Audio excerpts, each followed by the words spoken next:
tadi dibagikan siwak. Tuan-tuan pakai siwak ya. Siwak ini perlu.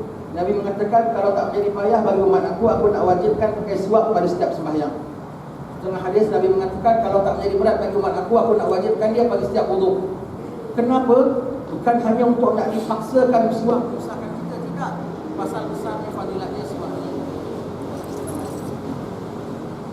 Pasal besarnya fadilat siwak ini supaya jangan kita tinggalkan. Dan siwak ini jangan kita katakan setengah sekarang kita dengar setengah orang ceramah zaman Nabi belum ada toothbrush, lepas tu Nabi pakai siwak. No, toothbrush is something else, siwak is another thing. Toothbrush tak mengambil tempat siwak, only few times per day saja. Ketika bangun tidur, nak tidur, lepas makan dia pakai ni saja.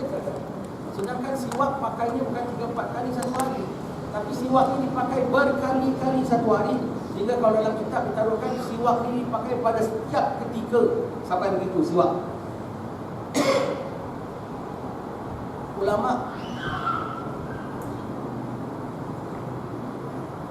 mengira fadilat siwak sampai lebih daripada 70 fadilat siwak. Besar sekali fadilatnya.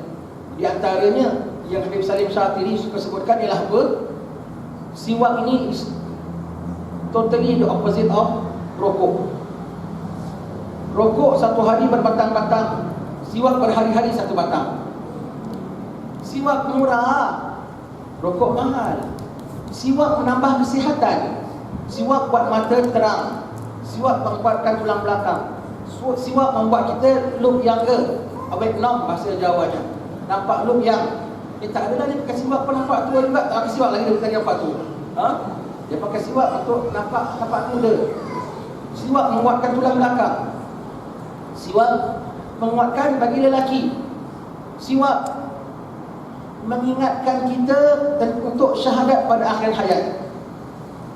Ketika itu bingung, ketika itu syaitan datang mengganggu, ketika itu macam-macam gangguan, ketika itu takut, sedih, sakit, ngeri, terperanjat, cemas ketika itu.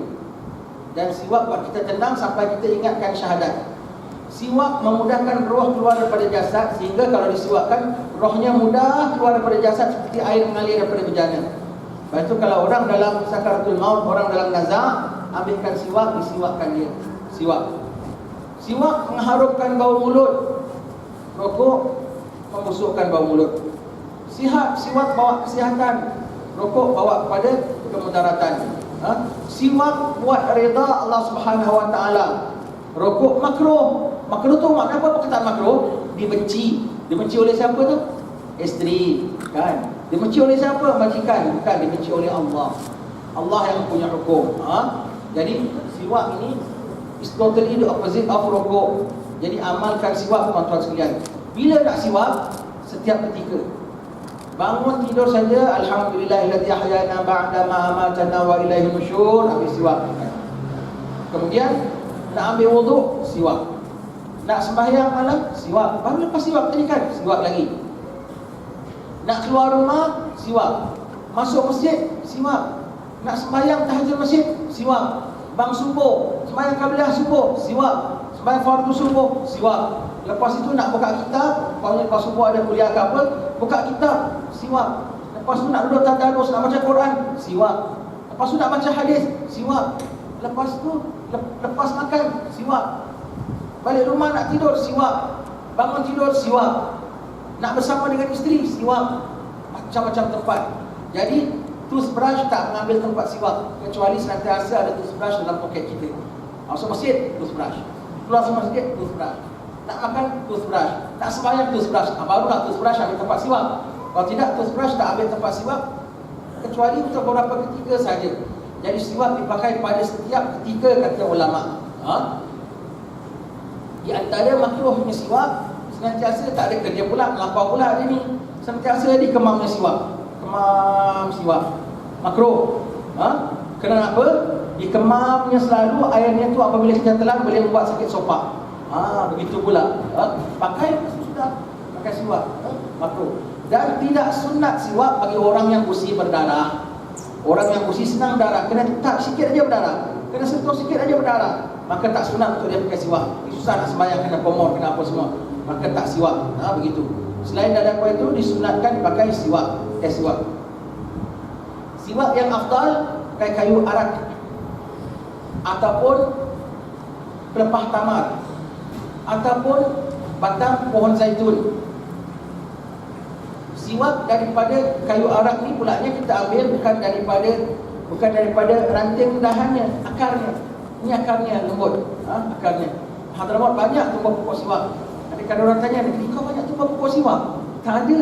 Macam mana korang nak pakai? Kena beli. Masya Allah, orang senang ambil saja kat mana-mana. Ada orang jual juga lah. Kalau nak ambil pun boleh ambil di mana-mana sana. Pokok siwak, kayu arak. Kayu siwak daripada batang yang basah lantaran dia muda lagi afdal daripada basah lantaran direndam. Namun basah yang direndam lebih afdal daripada pakai kering-kering juga kita pakai, boleh merosakkan gusi kita. Begitu kayu siwak. Itu jenis kayu-kayunya, waktu-waktunya. Cara pemeliharaan siwak, dia tak mula nak pakai siwak busuk masuk poket semua. Subhanallah, Rasulullah bijaksana lah. Rasulullah bijaksana. Ini kayu siwak special. Cuba sapu tangan saja kita dah pakai untuk gosok gigi kita, kemudian kita masuk poket, cuba cium baunya. Tak boleh tercium kita. Subhanallah, kayu siwak ni tak bau. Begitu dia bukan hanya boleh absorb bau, dia ni pun tak bau. Dan pakai siwak jangan pengotor. Pakai 5-6 hari tak pernah cuci walau sekali. Kita pakai siwak, prosedurnya asal berjumpa air, cuci bilas. Asal nak ambil wuduk, cuci bilas kayu siwaknya tu, baru pakai. Kemudian setiap malam sebelum kita pakai, bersihkan. Belum kita taruh dia, bersihkan. Dan tidak main campak sana, campak sini, macam tampuk dalam poket. Bang Syah azan.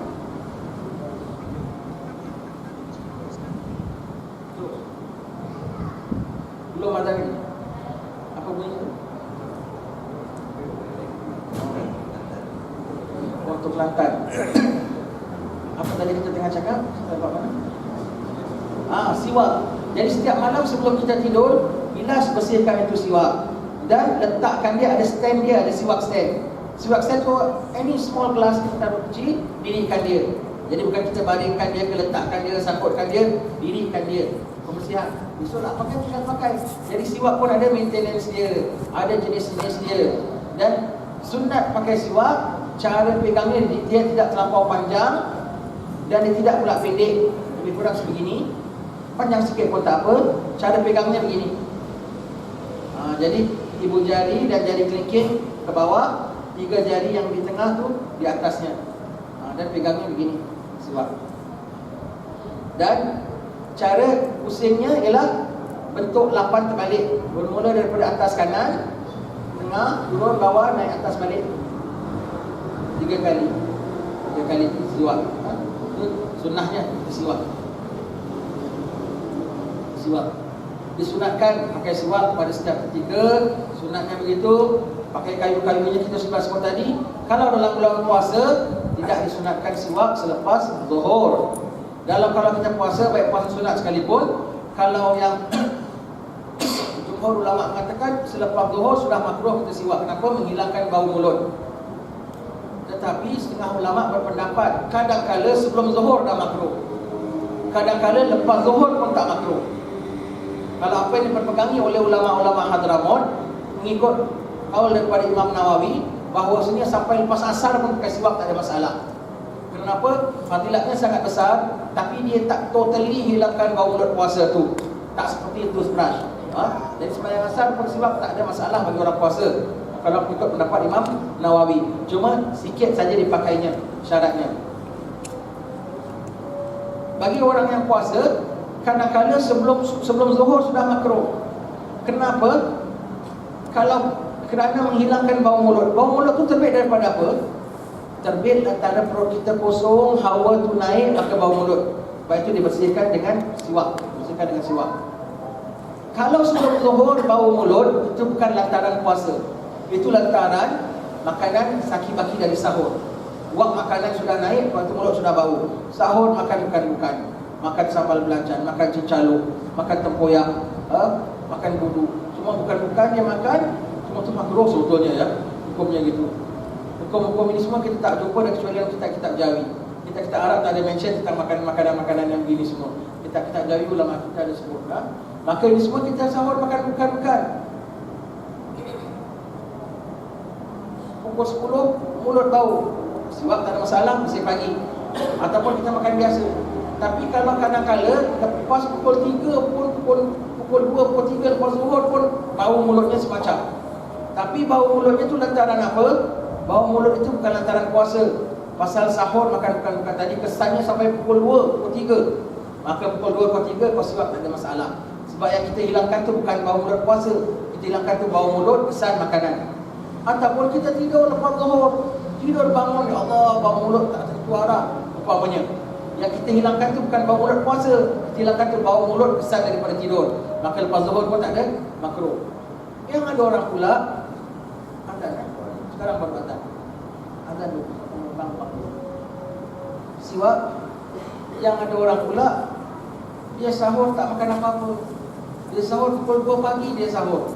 Hanya sebutir tamar, 2-3 butir tamar, minum air sejuk.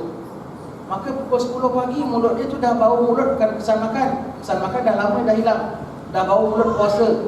Maka 10 pagi dah makruh dia sebab. Kalau ikut ulama yang mengatakan sedemikian itu. Tentang siwak pada bulan puasa. Jadi kita katakan tadi apa? Tentang kayu siwak, sunah-sunah siwak, fadilat-fadilat siwak, cara siwak, begitu. Kalau kita, dan benda yang kita nak pakai untuk siwak, paling afdal kayu arak. Kalau tak ada, apa jua benda yang boleh kesan. Kalau benda yang licin, plastik tak boleh. Kaca, plastik, kilat licin tak boleh. Apa-apa yang kesan, walau sedikit sekalipun, tak ada pulanya lah. Tudung dengan baju sikit, tusuk sikit aja dah dapat fadilah siwak lah. Sikit. Apa jua barang kita pakai, dah hukumnya siwak boleh pakai. Pakai siwak orang lain tak boleh. Kalau orang tak setuju, haram hukumnya. Kecuali kita pakai siwak daripada syekh kita. Kalau budak-budak Hadramaut pagi-pagi sembahyang Jumaat, nak sembahyang Jumaat, semua dah siap siwak baru. Semua sebelum mereka pakai, semua serahkan Habib Salim Syatiri, Habib Abdullah bin Syihab, Habib Salim dah siwak, baru kasih dia, baru dia pakai. Semuanya bekas orang alim. Bekas orang alim. Itu kalau nak ambil barakah boleh. Siwak tak boleh segala-segala apa pun boleh, kecuali anggota badan kita sendiri. Tak ada apa nak siwak lah. Jari boleh lah. Tak boleh jadi badan kita juga. Kita bersihkan sini, kita potongkan sini. Jari kawan boleh. Kau punya dah nak siwak, kenapa benda aku nak pakai? Betul-betul totally tak ada apa-apa. Kau pakai jari kau pakai jari aku. Boleh, hukumnya. Nak pakai tak nak pakai, boleh cerita ni hukumnya sajalah. Hukum saja lah. Untuk hukum siwak, sampai begitu sekali. Pakai jari sendiri tak boleh, jari kawan boleh. Jari kawan boleh. Itu hukum siwak. Begitu pentingnya. Sampai siwak ini boleh jadi sebab menjadi penjawab soal kubur.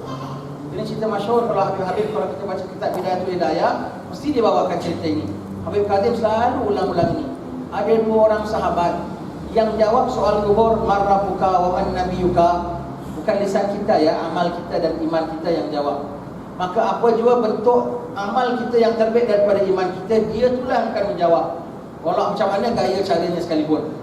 Ada 2 orang sahabat, bersahabat baik, dan kedua mereka sepakat tahu kepada taulannya, kalau aku mati, aku minta kau doakanlah aku supaya Allah Ta'ala ampunkan dosa aku. Kau sedekahkanlah aku bacaan ayat Al-Quran. Kau pun begitu juga ya. Okey, so mereka pun saling berpakat. Meninggal salah satu daripada duanya, maka kawan yang masih hidup pun laksanakan apa yang dah diminta oleh kawan itu. Selepas setahun dia mimpi jumpa kawannya ini yang sudah meninggal dunia. Macam mana kau mengalami kematian? Kita kadang-kadang orang kalau kita mimpi jumpa orang mati, kadang orang boleh bilang tau, kita kalau mimpi fulan-fulan kita kirim salam ni. Kan mimpi-mimpinya boleh, mimpi dialog dalam mimpi itu pun semua dah diatur oleh Allah Ta'ala. Bukan boleh nak tanya suka-suka tau. Kadang-kadang boleh ingat, kadang tak ingat semua dialog dalam mimpi pun. Aku mimpi fulan dan aku bertamunya dia, itu semua dah diatur. Mimpi namanya mimpi, jadi bukan sadar. Kalau sadar boleh kau nak kirim salam, nak kirim tanya khabar apa semua. Ini orang ni mimpi sahabatnya, bagaimana kau mengalami kematian kau? Dia bilang, aku mengalami kematian yang aneh. Aku mati dalam tidur lah.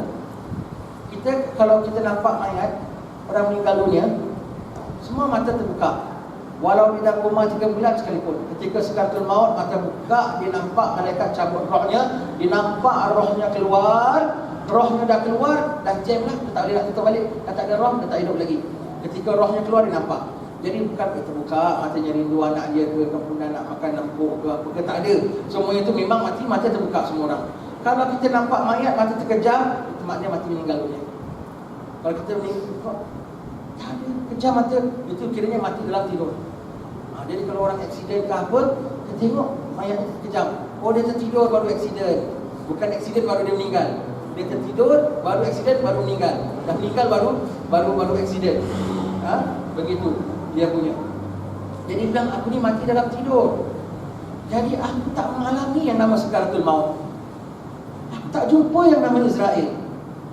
Aku tak rasa yang nama putus nyawa. Aku tidur. Suddenly aku bangun, macam biasalah gelap tengah malam. Maka apabila aku bangun, aku cari aku punya siwak, aku raba-raba. Cari siwak aku tak ada. Aku baca alhamdulillahilladzi ahyana ba'da ma amatana wa ilaihi nusyur. Segala puji bagi Allah Taala yang telah menghidupkanku selepas matiku dan kepadanya kami kembali. Cari siwak aku tak ada. Tiba-tiba aku nampak 2 lembaga depan mataku. Terperanjat aku, kamu siapa? Kami Munkar Nakir. Kau dalam kubur, kau dah mati, tak lagi ahyana ba'da amatana. Kau sudah mati, dah tak ada setiap Rasul lagi. Aku naik takut. Aku terus ulang baca doa. Alhamdulillahilladzi ahyana ba'da amatana wa ilaihi nusyur. Aku baca ulang-ulang. Malaikat bilang tak ada lagi. Dia panggil anak dia pulanya, Abdul Rahman. Bilang anak kau dah tak ada lagi, hanya kau dengan kami saja. Kami datang nak soal kau, man rabbuka wa man nabiyuka. Tapi kau dah mention alhamdulillahilladzi. Kau dah sebut nama Tuhan kau. Dah sebut nama Tuhan kau. Dan kami nak tanya, wa man nabiyuka, siapa nabi kau? Yang kau raba-raba tadi kau cari siwak kau kan? Itu sunnah nabi kau. Jadi kita nak tanya siapa Tuhan kau, kau dah puji nama Tuhan kau. Kita nak tanya siapa nabi kau, kau dah cari sunnah nabi kau. Dah tak payah tanya dah. Dan itu ditinggalkan malaikat. Jadi dengan siwak ni menjadi jawapan bagi soal kubur.